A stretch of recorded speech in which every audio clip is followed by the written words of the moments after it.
Before anything even happens here, understand this. This case becomes a textbook example of how confidence without legal authority can spiral into an unlawful arrest. What starts as a man legally flying a drone outside a police station quickly turns into handcuffs, terrorism accusations, and a shifting list of justifications that don't survive even basic scrutiny. Watch closely how the officer escalates first and looks for a reason second. Because every sentence you're about to hear ends up costing the police force thousands. The real question isn't whether news now broke the law. It's how long it takes before the officer realizes he never understood it in the first place. Can I ask you what you're doing? I'm piloting an aircraft, mate. You'll have to leave me alone because you're endangering the welfare of an aircraft. You're filming within a police station. I can't have you doing that. Why? Because I can't. Why not? So bring it down, or else I just take the device off you. It's up to you. Oh, well, that's a bit serious, isn't it? Bring it down now. I'm bringing it down. Bring it down now. Look, I'm waiting for the cars to pass. It's not safe. Whoa, what was that for?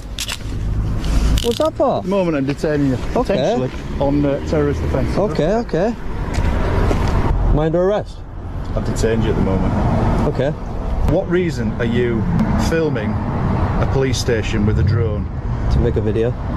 Of what? The police. Doing what? Working. Elaborate. What do you mean by working?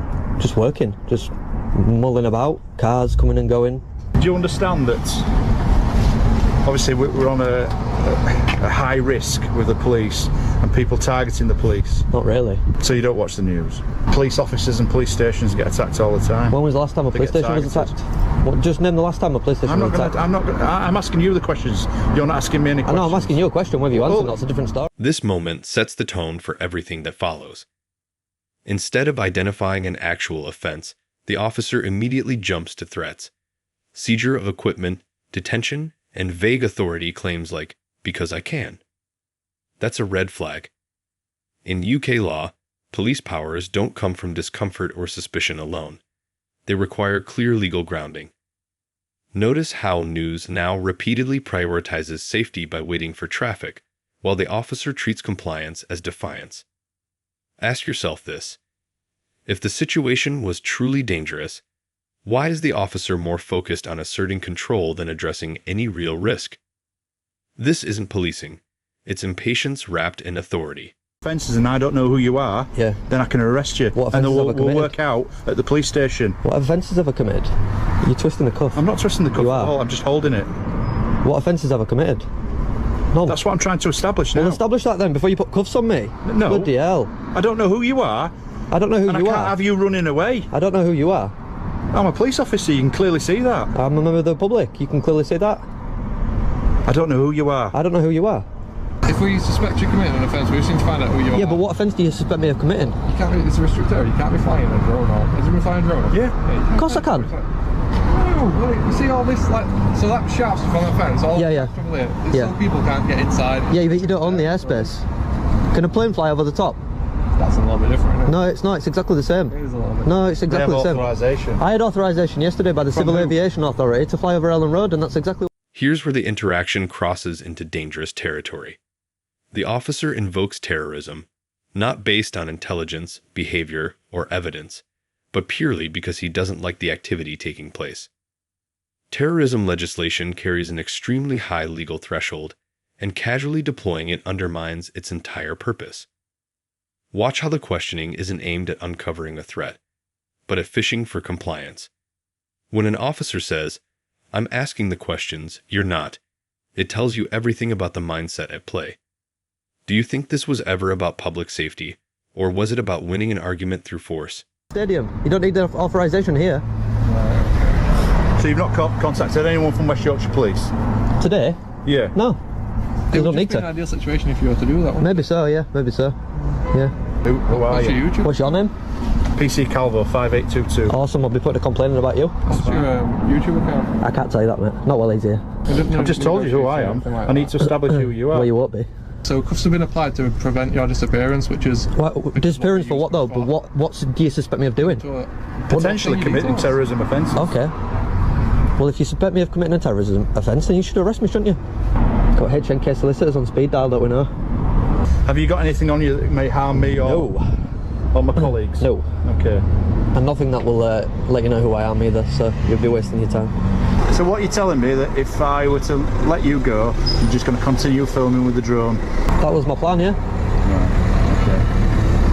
Right, Maybe I'll go sort my wrists out now at the doctors. okay. Other doctors? Yeah, because you're still hurting them. I'm just holding on to them. I don't want you to use them. This is one of the most important educational moments in the entire video.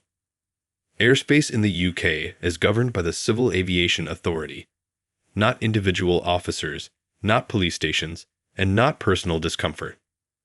If restricted airspace exists, it's formally published and legally defined. What we're seeing instead is an officer inventing authority in real time. That's not a minor mistake. It's a serious training failure. Drones are now common, and officers are expected to understand where their powers end. When they don't, innocent people pay the price, until the courts step in. You've told me nothing that Well, I've told you that I'm not a threat. alleviates my threat. I'm told you that I'm not a threat. I am Nothing at allowed to all. be here. I'm not doing anything wrong. I'm not committing any offences. Well, I'm trying to alleviate At your the very your least, concern. you're breaching the peace, because Breaching the peace. There's members of the public that potentially could be in danger with what you're doing. No one even knew I had a drone there Doesn't matter. until you tried to hit me with your van and then call me a clown. If there's no aviation breaches, then we're going to go breach of peace, because it's going to continue to do it and potentially put members of the public at harm. I'm not. I've been trained to fly this drone safely. You haven't told me who you are, so we can't check. At this point, any justification for physical force has completely collapsed. News now is handcuffed, compliant, calm, and confined in a police van. There is no resistance, no aggression, and no risk of escape. Continuing to apply force here serves no lawful purpose. This is where policing turns into punishment. Courts take a very dim view of officers using handcuffs as leverage or pain compliance once control has already been achieved. Ask yourself, if safety was the concern, why does the officer keep escalating instead of de-escalating? You are? Yeah. Okay, is your name on that licence? Potentially. Potentially, right. You see where I'm going with this. We just need to kind of identify that you've got a licence to do so and so. It's like I'm driving a car. Have you got a licence to drive this car? Yeah, I can see it. That's my name, right. So that's your name. I can confirm it by picture of your licence. But there's legislation involved in driving cars. Sorry? There is in flying drones. So what is it? There's a legislation. You tell me you're a member of the Aviation Authority. Did or I? I never said society, that. And that you've signed up. I never said that. You seem to have more knowledge than me. I do. That is correct. Oh, you enlighten us then. You educate us. I don't want to educate you. I charge for my services. So have you got an operator ID number? Yes. And what is it? Are we talking about terrorism or are we talking about drones? Talking about drones. We're talking about drones. So why am I still in handcuffs?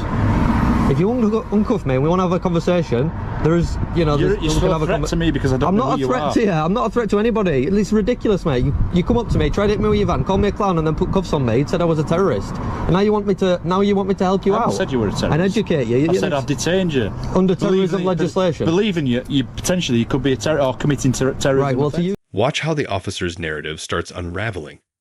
First, it's terrorism. Then identity. Then restricted airspace. Now breach of the peace. When accusations keep changing, it's usually because none of them stand up on their own.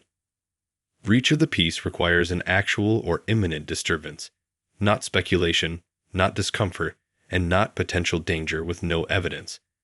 The public wasn't reacting. There was no panic, no harm. This is the legal equivalent of throwing everything at the wall and hoping something sticks. And it's not true. I've read lots of things on legislation.gov.uk. Well done. Are you going to give us your name? Do I have to give you my name? Yeah, because now you're telling us that you've got something with the Civil Aviation Authority, an ID number, and we need to establish that. Yeah. So who are you? Well, if you knew the legislation, you'd know where to find the ID number, wouldn't you? The ID number, you need to tell me your ID number and your name, please. Under what law? Under what law says that I have to do that? Right, I'm just going to lock him up for breach of peace. Okay. Right, you're under arrest on suspicion of breach of the peace. No, you don't have to say anything but may only defensively do not mention one question, something which you later will on in court. Anything you do say may be given evidence. Okay, dokie. So we spoke to H&K Solicitors. They dealt with everything. They literally dealt with everything, guys, and I can't thank them enough for the effort that they put in. £3,500 in compensation, which is absolutely brilliant. This case didn't end with a dramatic courtroom showdown, and that tells you everything you need to know. A £3,500 compensation payout speaks louder than any defense ever could. Police forces don't settle when officers act lawfully. They settle when the evidence makes losing inevitable. This wasn't about safety, drones, or terrorism.